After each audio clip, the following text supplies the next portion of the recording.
You may not have heard, but there are gigantic protests happening in Chile against the 1%.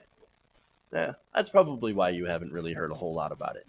But according to The Guardian, 18 people have died in the violence, and 7,000 people have been arrested amid widespread outbreaks of protest as well as violence and allegations of human rights abuses by security forces that are cracking down on these protesters.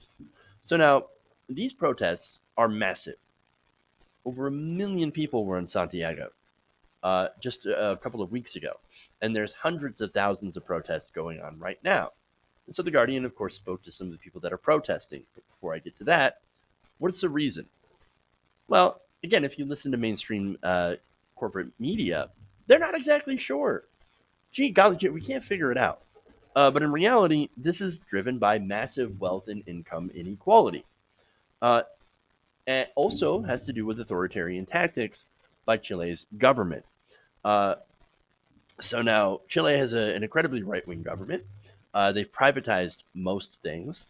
And so as a result of that, the 1% of Chile's population now earns 33%, a third of all the wealth in the country.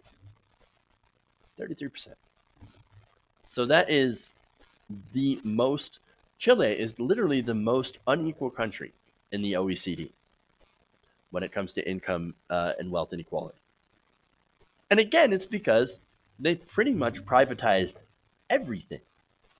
So now a lot of the protesters, according to what their own words are, they want a new constitution to replace the one written during the 1980s during the reign of Pinochet.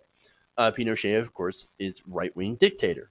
So now what he did is he came into power, crushed all dissent, set up a right-wing government that privatized essentially everything, right?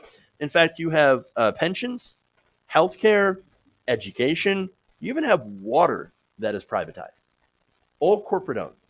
And again, the result is that you have a massive concentration of wealth at the top, and you have everyone else that is fighting over basically scraps.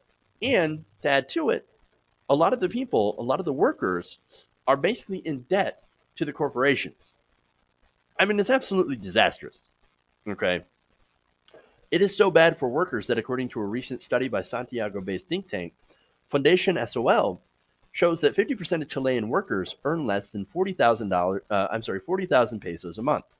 So now, 40,000 pesos. How much is that in American money? It's about 550 bucks a month. And that's disastrous. Now, in order to keep up with the rising cost of private sector services, not to mention some of the highest university tuition in the world, again, privatized higher education, nearly half of Chile's 9 million strong workforce is now in debt to these corporations. This is according to a report from Chile's Comisión para el Mercado Financiero, which is a regulator and supervisor of the Chilean financial market. Now, again, the reason, of course, is that you have all these gains that have been given to the top 1%. So Chile is, again, they brought in these so-called reforms, right? And so you've had strong economic growth. You've had a lot of people lifted out of poverty. But at the same time, you've also seen increasing wealth and income redistribution to the top, right? And so even though the poor people are not as poor as I guess they used to be, they're still incredibly poor while the rich have gotten massively richer. And so you have all these people, these working class people that are getting screwed over every single day, right? So now, Julio Pinto, who is a professor at the University of Santiago.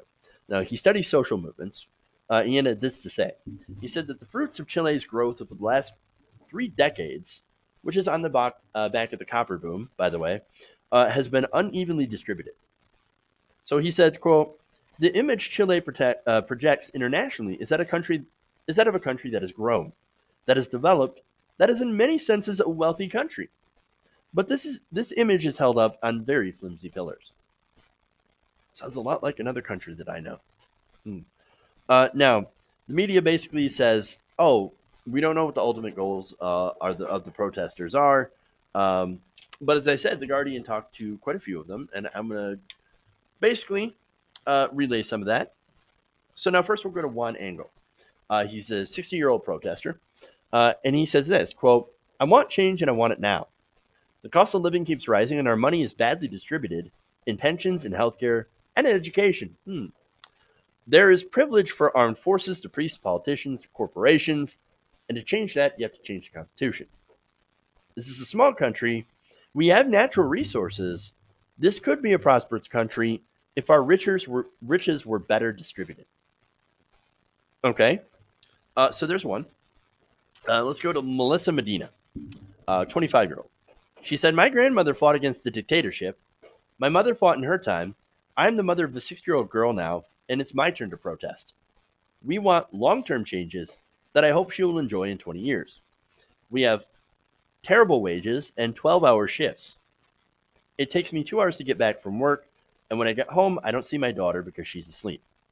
And so, one of the reasons, by the way, one of the sparks to these protests are increasing metro fares. So they actually increased the price of public transportation. So that was again rising costs for regular people, yet all this money is funneled to the rich. All right. So let me go to Antonio Delamandro. He says the first demand is to change the Constitution. Again, another theme here. We are the only country in Latin America that has the same Constitution it had under a dictatorship. We have the same laws and the same economic model brought in by the dictatorship. And we are seeing that they still violate human rights like they did under the dictatorship. So I guess what's the difference in the dictatorship? You can vote for an election, but then again, right now their current president is a billionaire. All right, more. Herman David Raquana Zeta, hopefully I said that right, 18 years old, student, and he talks about, of course, student loan debt. He says, as a student, it's very expensive to live in here in Santiago. My parents and I are from northern Chile, so I live here alone. I'm fighting for a better education that costs less, a subway fare that is fair, and a life with more dignity, because what we earn now is not enough to survive on. I want to become economically independent, but I can't. Life is just too expensive. I want to be a student to live in peace. These are the little things. And also, you have Maria Borgono, who said this: the people who run the government are the same people who have economic power. It's a perfect circle. They pass laws to make more money, and the rest of us become poorer. Human rights have not been truly respected since the dictatorship. We are, quote, subjugated by the rich. Again, are you detecting a theme here? People live, she says, with a lot of stress. They're in debt to the banks and businesses, and then spend that money in the same businesses in order to live. And finally, another one says this: I want the government and big business to stop looting my country, to stop taking what belongs to all of us and selling it to the highest bidder. Gee, I wonder what their problem is. I can't quite tell. Uh, you know, mainstream media. They're like, I don't know. I guess they just want to be, if they even cover it at all, basically. We'll say, ouch, we just don't know. We don't know. We don't know. No, it's about the economics. It's about corruption. It's about income inequality. Again, they're an incredibly unequal society. All of the gains have gone to the rich, and regular people. Again, all these systems have been privatized, and these companies make money off of this, off stuff that should be public utilities. That's why they're mad. That's why they know that the wealthy have taken essentially everything. That's why they're angry. That's why they're out in the streets. That's why they're protesting.